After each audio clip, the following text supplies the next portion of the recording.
বাংলাদেশে মুসলমানদের টেকনোলজি নিয়ে একটা ফিয়ার আছে, একটা প্যারানয়া আছে। স্টারলিং যখন বাংলাদেশে আসলো, একদিকে বাংলাদেশি মুসলমানরা বুঝে যে আমাদের টেকনোলজি ছাড়া আমরা আগাইতে পারবো না। চায়না আগাইছে টেকনোলজি দিয়ে, জাপান আগাইছে টেকনোলজি দিয়ে। আবার এট দ্য সেম টাইম সে নিজের টেকনোলজি তৈরি করে উঠতে পারতেছে না, তার ওই ফোকাসটা নাই। তো যখন স্টারলিং এর মতো কোম্পানি আসতেছে, তখন সে মনে করতেছে আমাদের সব ডাটা নিয়ে যাবে, আমাদের দেশের সার্বভৌমত্ব নষ্ট হবে, ইত্যাদি ইত্যাদি ইত্যাদি। এবং আমার তারপরের প্রশ্নটা হবে আর্টিফিশিয়াল ইন্টেলিজেন্স নিয়ে আপনার thought and opportunity and challenges. But let's start with starling, যেহেতু এরা এখন খুব মিডিয়া হাইপ। আপনি কেন মনে করেন যে স্টারলিংকের ব্যাপারে মানুষের এই ধারণাটা আসলে ভুল, বা এই ফিয়ারটা আসলে নট হেল্পফুল? আপনি যদি ইসলামের স্বর্ণ যুগের দিকে তাকান আর কি, নট এ সিঙ্গল ইনস্ট্যান্স যে একজন স্কলার আমাদের chemist or mathematician or the ডক্টরদেরকে বলছেন তুমি যেটা করতেছো এটা হারাম। Definitely this was not in our history, right? আপনি দেখেন ইসলামের যখন স্বর্ণযুগ ছিল, সপ্তম অষ্টম নবম দশম শতাব্দীতে, not a single incidence actually. So why did you come to this? কিভাবে মনে করেন আমাদের ওই রিলিজিয়াস সাইকিটা ওইভাবে তৈরি হলো যে whenever things that I don't understand, I start doubting it, right? এটা কিন্তু একটা একটা deep issue, much deeper issue than just issue with Starlink and so on. আমার মনে হয় ওইটা নিয়ে আমাদেরকে কি করে, both from the national narrative point of view and also from the scholarly point of view, the clash between religion and science actually started in Europe, not in the Muslim world. It's the other way around. There is not a single incident. Galileo ke charge mere felte cheyechilo, right? Not a single incident that ulamara বা স্কলাররা কোনো একজন সায়েন্টিস্টকে কোনো দিন দিছে যে মৃত্যুদণ্ড দিছে, right? এটা ইসলামের হিস্ট্রিতে হয় নাই। So that's something I want to put fourth here. So I think আমাদের অনেক কাজ করার আছে, অনেক কাজ করার আছে। এখন স্টারলিংক নিয়ে যেটা ইস্যু, সেটা হচ্ছে দ্য রিয়ালিটি হচ্ছে we are behind in technology. That's the reality, right? আপনি আমাদের দেশে ওয়্যারলেস কমিউনিকেশনের কথা চিন্তা করেন, যে কোম্পানিগুলো প্রোভাইড করতেছে দে আর টেলিটক ছাড়া বাকি সবাই foreign technology, right? We are actually this, right? We are buying a lot of solutions from West, from China, from turkey, right? So এটা আমাদের জন্য একটা জেনেরিক সমস্যা যে আমাদের আসলে we are actually only consumers, technology consumers, we are not producing technology. I think ওইটা another issue যেখানে আমাদের যাওয়া দরকার স্লোলি। আমরা দুই একটা ক্ষেত্র ছাড়া, এগ্রিকালচার অথবা ফার্মাসিউটিক্যালস, এইসব দুই একটা ক্ষেত্র ছাড়া আসলে আমরা কোনো কিছু প্রডিউস করি নাই খুব একটা। আমরা সব জায়গায় ইউজার মূলত আর কি। এটা মানে অ্যানাদার সাইড ইস্যু। স্টারলিংকের মাধ্যমে যেটা হবে সেটা হলো বাংলাদেশে যেসব জায়গাতে ওয়্যারলেস কানেক্টিভিটি আছে, মনে করেন যে 4G নেটওয়ার্ক আছে, 3G নেটওয়ার্ক আছে, এবং যেসব জায়গা থেকে ফাইবার অপটিক কানেকশন আছে। সো তার মানে হচ্ছে যে মেইনলি সিটি এরিয়াস, তারপরে হচ্ছে যে অথবা উপজেলা সদর এরিয়াস, কোনো কোনো ক্ষেত্রে রুরাল এরিয়াসও যেখানে ফাইবার অপটিক কানেকশন আছে। কিন্তু তারপরেও একটা বড় অংশ আছে যেখানে আসলে কানেক্টিভিটি নাই। সো অনেক বড় একটা অংশ আছে যেখানে কানেক্টিভিটি না। আমি এই জাস্ট গত সপ্তাহে আমি চট্টগ্রাম গিয়েছিলাম, ওইখান থেকে আমি রাঙামাটি গিয়েছিলাম। রাঙামাটিতে নতুন একটা ইউনিভার্সিটি হয়েছে, নতুন বলতে প্রায় 10 বছর হয়ে গেছে, এই রাঙামাটি বিজ্ঞান এবং প্রযুক্তি বিষয়। ওইখানে আমি গিয়েছিলাম, আমি দেখলাম যে আসা যাওয়ার পথে অনেক জায়গাতে কোনো কানেক্টিভিটি নাই, রাইট? তো কানেক্টিভিটি যেসব জায়গাতে নাই সেসব জায়গাতে কানেক্টিভিটি দেওয়ার একটা উপায় হচ্ছে via satellite. So Starlink is actually providing that service, okay? So in that point of view আমি ব্যক্তিগতভাবে যেটা মনে করি সেটা হচ্ছে যে স্টারলিংকের মাধ্যমে আমরা এমন সব জায়গাকে কানেক্ট করতে পারবো যেসব জায়গাতে কানেক্টিভিটি দেওয়ার মাধ্যমে you can introduce new services, you can introduce the quality of life, I mean blah blah blah blah, many things, right? So that is the direct benefit that I see. Facebook, YouTube, WhatsApp say use করবে, এটাতে বাংলাদেশি মুসলমানরা comfortable এবং dependent. কিন্তু স্টারলিংকের ব্যাপারে তার একটা খুব অদ্ভুত একটা সমস্যা সৃষ্টি হয়েছে। যদিও প্র্যাকটিক্যালি এগুলো সব আলটিমেটলি, আমি যদি সিকিউরিটি চ্যালেঞ্জই বলতে চাই, দেন ইটস অল সেম প্র্যাকটিক্যালি। দেন আপনার কাছে এই অ্যালার্জিটার কি মনে, কারণটা কি? মেবি আমি খুব বড় একটা স্টেটমেন্ট দিব এখন, যেটা আসলে হয়তো অনেকেই পছন্দ করবে না। জাতীয়ভাবে আমরা একটা দ্বিচারী জাতি। এটার যে আরবি শব্দ আছে এটা বললে আবার খুব স্ট্রং শব্দ হয়ে যায়, বাট আমরা একটু দ্বিচারিতা আমাদের ডিএনএর মধ্যে ইনগ্রেইন হয়ে গেছে আর কি। তো এই জিনিসগুলো আমাদের কি দেখে তুলে বের করতে হবে, so we have to see things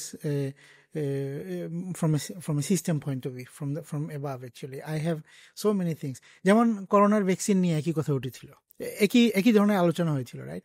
এগুলো মূল হচ্ছে আসলে আপনার এডুকেশন সিস্টেমটা যখন ব্যালেন্সড হবে না, তখন if education system does not make people think, to do logical thinking, এটা যখন শেখাবে না, এটা এডুকেশন সিস্টেম আপনাকে শুধু ইমোশনাল করে তৈরি করবে, এটা আপনাকে ফ্যাক্ট বেসড ডিসিশন মেকিংয়ের ক্ষেত্রে based on data, based on fact, এটা যখন শেখাবে না, then as a nation we start behaving like this.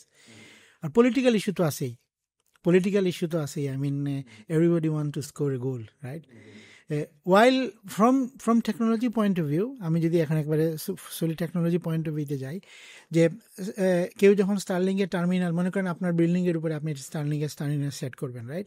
স্টারলিংকের terminal যখন আপনি সেট করবেন, এটা যাবে এই যে ওদের স্যাটেলাইটে, তাদের স্যাটেলাইট থেকে it will be transmitted back to the ground station in Bangladesh.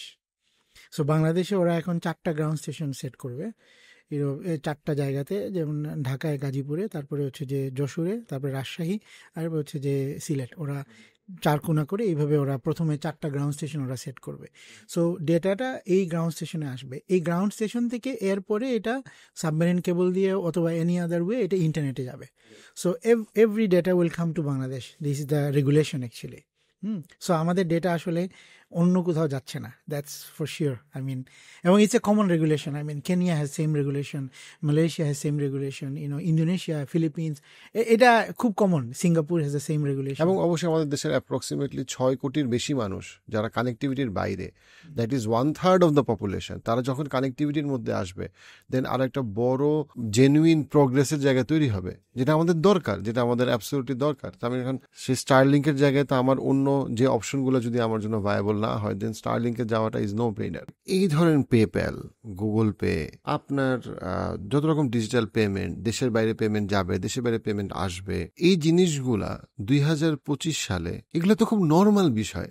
আমাদের দেশে ধরেন ইনফ্রাস্ট্রাকচার ডেভেলপমেন্ট একটা লেভেল পর্যন্ত হয়েছে, অনেক কিছুই হয়েছে, বাট ধরেন এই যে পেমেন্ট গেটওয়ে গুলা, দেশে একটা ক্রেডিট কার্ড দিয়ে আপনি $300 বেশি খরচ করতে পারবেন না, কিন্তু আপনি চান ডিজিটাল বাংলাদেশ হোক।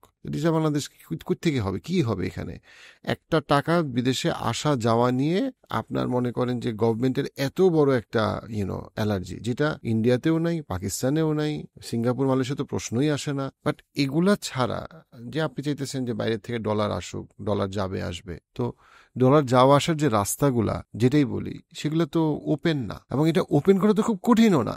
মানে এটা তো কঠিন হইতে পারে না, কারণ এটাতে আসলে স্ট্রাগলটা কোথায়? এখানে ওয়ান্স এগেন আমি আরেকটা আবার হঠাৎ করে এটা কথা মনে পড়ে আর কি। নরডেমে আমরা যখন ছিলাম তখন আমাদের বাংলা পড়াইতেন মুক্তার স্যার মারা গেছেন।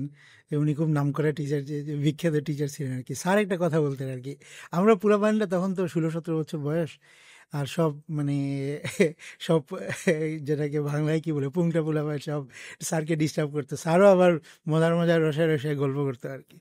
তো স্যার একদিন যখন পোলাপান খুব দুষ্টামি করছে ক্লাসে, হ্যাঁ, উলট পালট স্যারকে প্রশ্ন করতেছে এইগুলা, তখন স্যার বলতেছে যে এটা আবার খুব আমার আমি অনেক জায়গায় এটা বলি আর কি। স্যার বলতেছে যে তোরা আমারে চিনস, আমি কিন্তু শুয়ের মধ্যে দিয়ে একটা শুয়ের যে পিছনে ফুটা থাকে ওইটা দিয়ে পুরো হাতি পার করে দেব, কিন্তু তার লেজটা কিন্তু আটকে যাবে। ওইটার মধ্যে পুরো হাতি পার হয়ে লেজটা কিন্তু আটকে যাবে। আমাদের সিস্টেম হচ্ছে এটা, হ্যাঁ, লক্ষ টাকা, কোটি টাকা সিস্টেম থেকে তুলে নিয়ে যায়। আপনি আমি 200 টাকা দিয়ে একটা জিনিস কিনবো, এটা কিন্তু সিস্টেম আটকায় দেবে, এবং I think this are very unwise system. আমি এর চেয়ে স্ট্রং কোনো ওয়ার্ড আমি বলতে চাই না, ভেরি আনওয়াইজ সিস্টেম। আপনি এইভাবে আসলে আপনি কোনোদিন টাকা পাচার করা বা এগুলো আটকাইতে পারবেন না। It's a very wrong system. যেমন দেখেন অ্যামাজন, রাইট? অ্যামাজন ভিয়েতনাম থেকে, কম্বোডিয়া থেকে, মালয়েশিয়া থেকে, থাইল্যান্ড থেকে তারা সাপ্লায়ার নেই, কিন্তু আমাদের দেশে তাদের কোনো সাপ্লায়ার নেই। জাস্ট ইমাজিন যদি এই সিস্টেমগুলো ওপেন হতো, অ্যামাজনের গ্লোবালি সারা পৃথিবী থেকে তাদের কাস্টমার কি দিচ্ছে।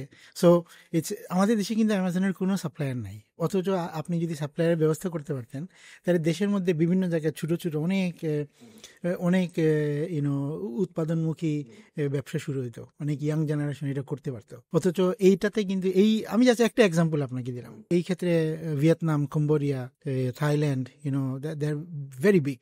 আপনি অ্যামাজন থেকে ছোট্ট একটা চুলের বেনি অর্ডার দিছেন, হ্যাঁ, এটা হয়তো বা ওই ভিয়েতনামের এক জায়গা থেকে প্রডিউস হয়ে আপনার ইউকেতে আপনার এড্রেসে চলে যাচ্ছে।